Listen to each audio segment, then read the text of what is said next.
আসসালামু আলাইকুম viewers, Parvez Ahmed stock market চ্যানেলে স্বাগতম। আশা করি আল্লাহর রহমতে সকলে ভালো আছেন, সুস্থ আছেন। তো আজকে আমাদের মার্কেটে মোটামুটি ভালো একটা পজিটিভনেস দিয়ে শুরু হয়েছে মার্কেটটা। এবং মার্কেটে যদি আমরা ওভারঅল চার্টটা দেখি, চার্টে কিন্তু বেশ পজিটিভ আকারে দেখাচ্ছে।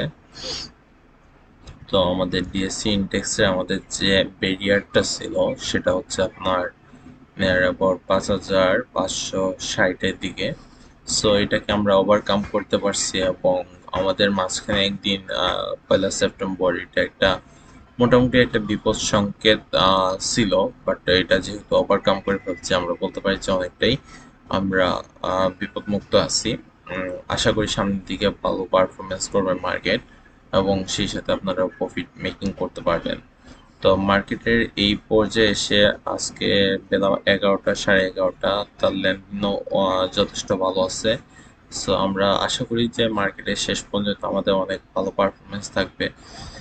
মূলত মার্কেটে যদি ভালো পারফরমেন্স করতে হয় তাহলে কিন্তু ভালো কোম্পানির প্রাইস বাড়তে হবে, তাই না?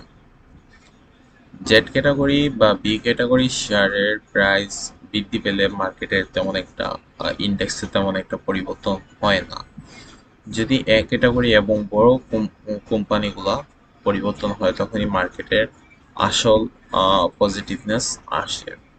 তো আমরা বিগত জুন মাস, জুলাই মাস, আগস্ট মাস, এই 3 মাসে মার্কেটে ভালো একটা রিটার্ন দেখতে পেলাম। তার পিছনে সবচেয়ে বড় ভূমিকা ছিল ব্যাংকিং সেক্টর, তারপরে আপনার টেক্সটাইল সেক্টর। এগুলোর মোটামুটি ভালো পারফরমেন্স ছিল। তো সেই হিসাবে আমরা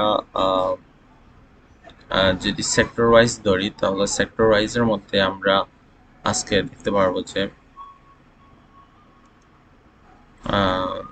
সেক্টর ওয়াইজে আজকে সবচেয়ে বেশি আপ আছে ইন্স্যুরেন্স সেক্টরে। ইন্স্যুরেন্স সেক্টরে 40টা কোম্পানি আপ আছে এবং একটা কোম্পানি ডাউন এবং 2টা কোম্পানি তার গত দিনের সমান আছে।